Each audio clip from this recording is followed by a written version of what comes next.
kind of a little bit of the span of over the last span of what we've gone through.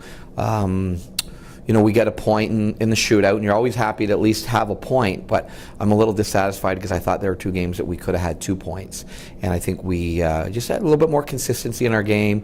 We need some depth scoring. We need some guys that are going to step to the fore and maybe manufacture a gritty playoff type goal. And I thought that defensively, as good as we've played over the last month and a half defensively, I don't think we were quite at our best. I thought we ran around and we threw the puck away, and especially in Guelph, we had full possession of the puck, and we would just throw it into areas that I haven't seen us do that in such a long time. So I think we could be better. There was some positives. I thought our goaltending, I thought Jack had 2 very good games.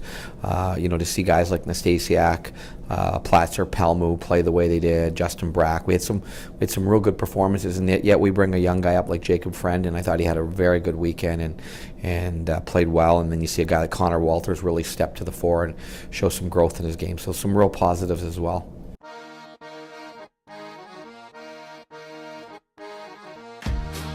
Well, it's the constant part of our job. It's what we do. So I never say we struggle with that balance. We manage that balance, and that's what it's not the wins and losses. It's the efforts to win and lose. And to me, that's the number one thing we teach here is compete level.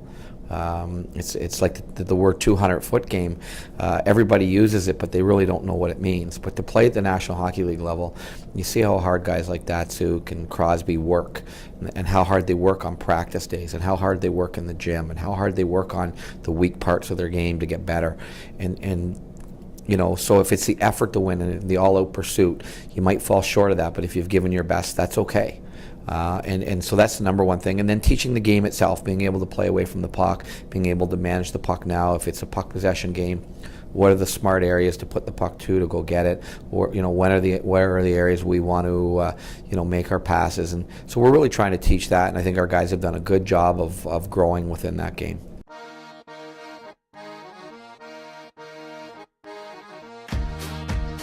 Well, I think there comes a maturity point as well, and our leadership group has been with us for a little bit, and they've done a great job from beginning to this point now to really bringing in effort and managing the locker room and doing a good job. And for the young guys, it's a matter of following the right people every day and seeing how good players act and respond and prepare.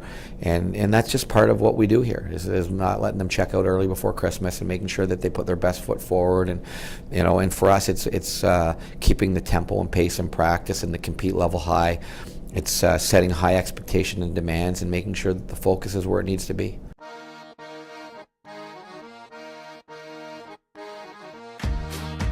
Wow, they're like every team in the league. We've all had our injury issues, and we still have Holden Cook out of our lineup, and so we're all missing some guys. And the one thing I would tell you with Plymouth is they're a big team, they're a physical team. They've got some skill level, and at the same time, they like to play in this building. They always seem to rise up because their bodies are built for playing in a smaller ice surface. So I'll retract that. I made the mistake of saying smaller. It's the same size as everywhere else, but the impression that it gives you is it's smaller and tighter, and their big bodies like to play in those environments. So, but at the same time, we have to come in here and be ready to establish our game right from the get-go. We have to make sure that we don't allow them to be on the power play, which is a strength of theirs. We have to make sure that we're putting them in uncomfortable situations and that we're tough to play against as a team. This is my home. Been there about 12 years. This is the tree that once shaded my backyard. And here's what happened when a storm blew through our neighborhood. Oh man, what a disaster. Fortunately, my wife knew just who to call. The experts at Balfour.